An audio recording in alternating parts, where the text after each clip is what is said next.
mean, a little bit of history of our studio is that it's just, well, two of us working on the game full-time, myself and a friend called Moo, who is, he worked on the original Little Big Planet as well.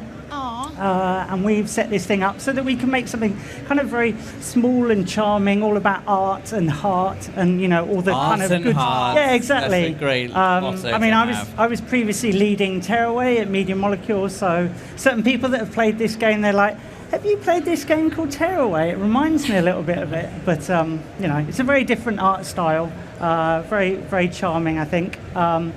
And the actual story is about two girls exploring an English island in the 1980s.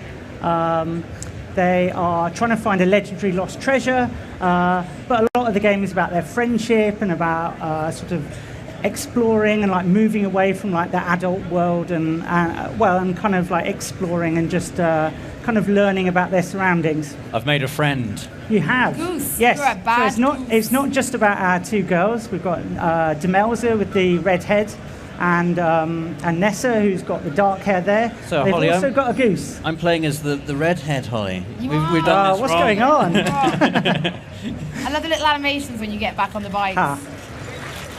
Yeah, so you've got a pet goose with you. The goose is what helps you explore the island. You're on this English island in the 1980s, quite inspired by Cornwall, which is where I grew up. So lots of like rural environments to explore, but lots of like Arthurian legends and like interesting like hints of treasure and things that are buried under the surface, and the sort of thing that really like inspires two kids' minds to like just be really imaginative and like, oh well, as you're picking up like little bits of kind of junk off the ground, you're kind of imagining that it's treasure, and a lot of the game is about the juxtaposition of the real world, this kind of slightly run down at heel fishing island, with their imaginations and like their kind of desire to go on an adventure and find treasure and kind of save the world. So you've got little crabs here. Crabs and geese don't get on particularly well. I don't think geese get on with anything, yeah, to be I was honest. going to say, you are a bad goose. Well, you know, geese are the theme of the indie world at the moment. So it's yeah, geese are hot right now. Yeah, they are. They're going to be big. I want to see the first like giant AAA goose game. And you E3 can next year, all geese. Oh yeah, definitely. Yeah, bullet Red time. crossbows. Geese. It's geese next. Yeah, it's geese. So you can get on and off your bike, and then you can interact with each other. If you press, whoever's playing Nessa, they're pressing the high five button at the moment. Yeah, high five me. There you go. You do a little high five. You can also leave the other player hanging and just leave them there forever. Yep, you're petting the goose. Oh, the crab doesn't want to know though. Yeah, no petting crabs. Ill-advised. Yeah, a lot of the game is about exploring this island, like traversing the space. You have various upgrades on your bike so that you can get through like deep mud or like various hazards that get in the way. And then other things to like just cosmetically like pimp it out a bit more. At the moment they've got these little flags on the back. One of the freedom of riding my bike as a kid. Yeah, exactly. Yeah, that's what we've really been going for. Nessa, unfortunately, because she's new to the island. She's Melza, the redhead, lives here the whole time, but Nessa is like a new stowaway on the island. And because she hasn't got her own bike, she's been forced to use this little pink bike with stabilizers on it. And she's kind of a bit more badass, a bit more punky, and she really does not like having to cycle around on a little pink bike with stabilizers. So you can...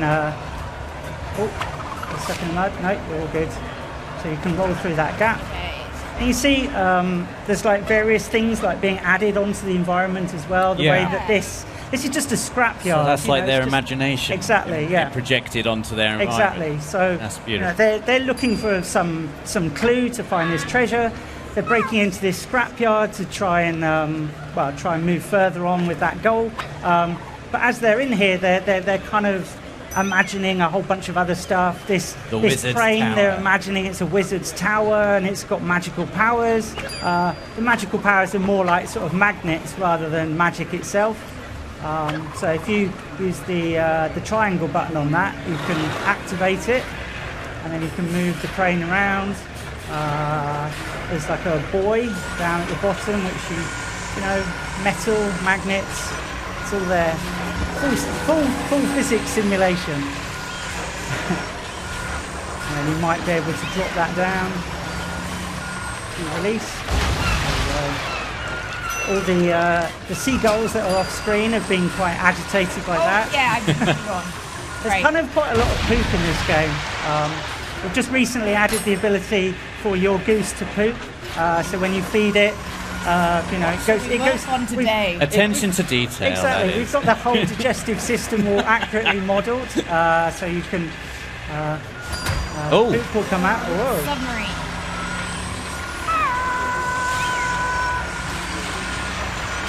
So you can drop that on the jetty there. There you go. Something inside.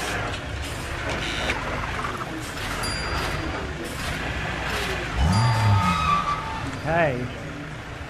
So now we can grab our bikes. yes, exactly. You figured it out. Yeah. So a lot of the game is about the fact that as kids you're a little bit vulnerable, but with your bikes you're kind of super powered. So you can be more agile when you don't have your bike. You can wriggle through holes and really get in the undergrowth, but your bikes are the way that you can get through like various blockers. So there's lots of like puzzling and environmental stuff going on where you're using your bikes to get through the environment. Again. Bye, wizard. Yeah, always important to say goodbye to the wizard. And you've got certain powers as well, certain abilities. So Nessa's got water balloons which she can throw, or if you hold down the button she can charge them up, do a big one. But she can also burst by throwing another one at it to make puddles. Nice. Demel's has got welly boots, so she can actually jump in the puddles and splash. How do stuff. I activate my welly boots? So if you run up and give it a little kick. There you go. Or you hold it down, you do a big splash. Oh, you've run out of puddle. Oh. You'll need another one now. Can you make some more puddles? Yeah, I'll make you a puddle. So the game is, although the game's playable as single player, it's very designed for co-op, lots of interaction between two players, and your abilities that you both have are quite different, quite sort of asymmetrical, so that you have to work together a lot, like we saw there where only one of you can make puddles and only one of you can splash them, so you'll be using that a lot in the game. And although it's very cooperative, there's a lot of competition as well. I think, like, as a kid, you're always challenging your friends. You know, you're not really like falling out, but you just want to like all the time. You're like, I bet I can get to that tree before you. I bet I can do this wheelie on my bike. So all the way through the game, there's lots of little moments of competition to just up the pacing a little bit. So we've got a bit of a race here. I would recommend avoiding the mud. You can boost through those piles of leaves. Let's be careful if you boost too much, because both of the kids have a touch of asthma, so you'll see the asthma inhaler popping up if you overdo it. Yeah. So pretty sharp turn. Oh, wrong! Yeah. Don't clap him. That's the first game I've won on EGX all week. You can have stickball today.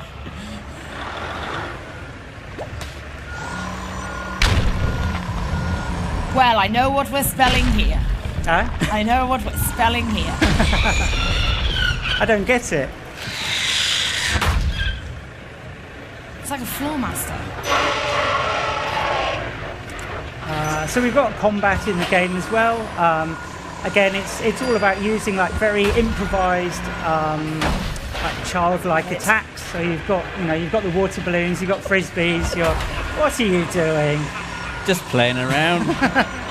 It's weird. No one's done that before.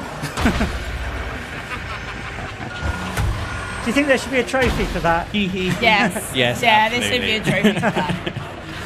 So do we have to investigate this thing? Yeah. So you can actually, other than spelling out rude words, you can remove some of the scenery in the background as well. That's all made of metal, so you can clear a path up there. There's also a little gauntlet scuttling around on the ground that maybe Holly can deal with.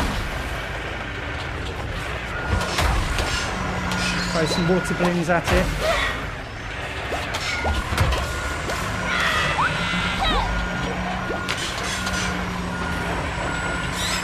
That looks pretty clear. I think we'll be okay with that. So back to the bikes. Yeah. The goose is currently a bit upset. It's hungry. I'm gonna pat it. I'm gonna So try and do pat you want to it. feed it? Okay. Happy goose. Oh, that's cheered him up. Okay. He wasn't hungry. Just needed a bit of love. Just like us all. On we go. Yeah, exactly. On our odyssey through Penfurzy Island. Got some fridges there. We've covered in fridge magnets. Might see a bit more of them later. So we've got a battle here. Now you can deal with these gauntlets by boosting into them on your bike, but they will also sometimes knock you off. So you can use your ground-based abilities as well. Oh, Yep. in my Little inhaler. touch of asthma.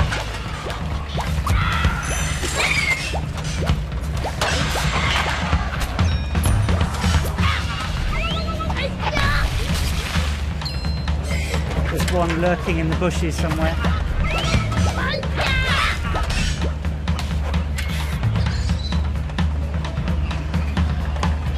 Run him over, Rob.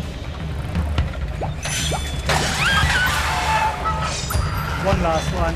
Oh no. You see, while all of this is going on, you're picking up little treasures. They're popping up in the bottom corner. They're very kind of realistic kid-style treasures. So like things that you would actually find in a real kid's pockets, possibly. Like crab claws and owl pellets and bits of string and buttons and stuff.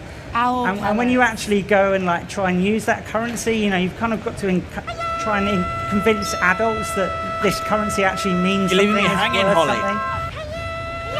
Hey. That's actually the way that you heal each other as well. It's a way of, yeah, it's the, you know, we wanted to make it so that the healing means that you have to like physically be close to each other, and like if one of you gets knocked down, you have to help the other one back up onto their feet and stuff like that. So actually you have to leave the bikes behind for a little bit again. And the goose. No goose now. Aw. Yeah. Now you're very vulnerable. Got some more enemies. Definitely going to need those water balloons in a minute.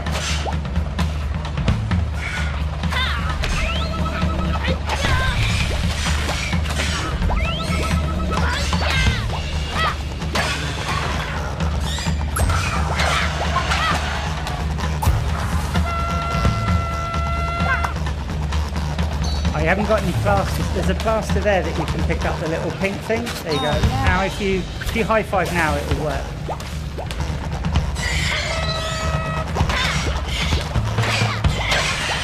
They really do look like little floor masters. One above us. Actually, drop from the ceiling. Once you've got rid of this one, you can try something out. If you charge up a big water balloon right next to Demelza, right next to her, and then throw another one at it while she's nearby. Oh, try it again with another one. And then, oh, it didn't work. Oh well. Demelza will also sometimes get her hair wet, and it will just go really long, like all the fuzziness just goes out. So cool. Hair physics, hand drawn Real style. air physics. So we're continuing this adventure, trying to find the clue that they're looking for. And we've ended up in an office, like a sort of very like adult office. You know, the kind of environment that kids could cause some issues if they're not careful. Deleting everything. This is actually based on an office that I was in when I was a child, and I'd been sort of left there to like be babysat for a little bit, and I found a computer mouse for the first time, and I disassembled it and broke the computer. So A little bit of that in here. All the dot matrix printers going off. So I think you've caused enough havoc there. So we're moving on. We're I've got other into our abilities. final battle now. So we've got all kinds of enemies here.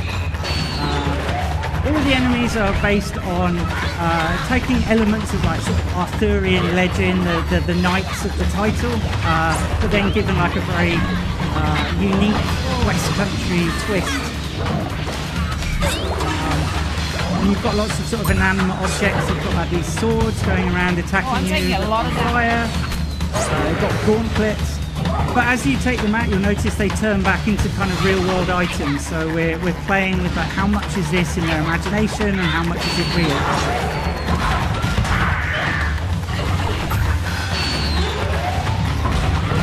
Uh-oh. Oh dear. Oh no! No! Oh, dear. No! Don't go through.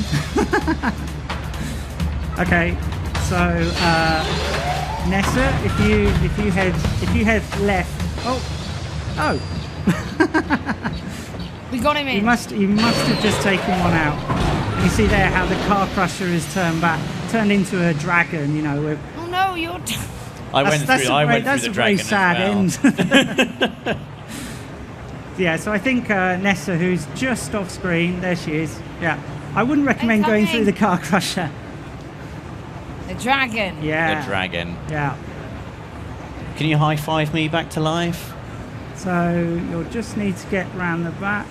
There you go. We can't see the animation because it's behind that guy, but you've pulled the other one back onto their feet. Give us our treasure. Ah. And now we have a cliffhanger. The fridge magnets being sucked into the fridge. Some mysterious thing at the core.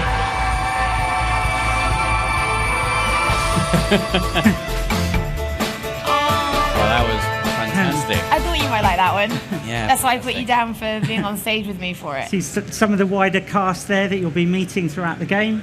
I mean, that demo was taken from a little while back.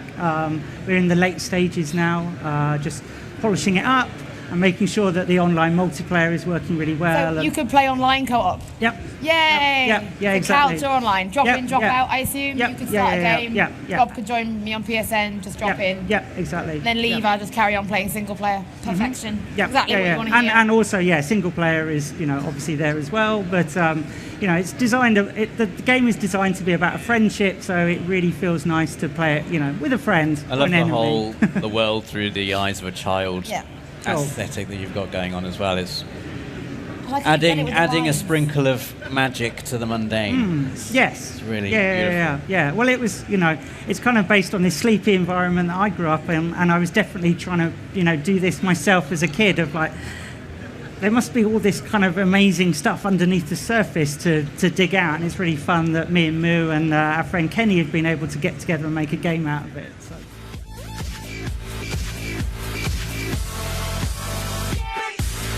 Like and share if you enjoy the video and think others might benefit from this, and of course subscribe and hit the notification button if you are new to the channel and want to be notified every time I post a video.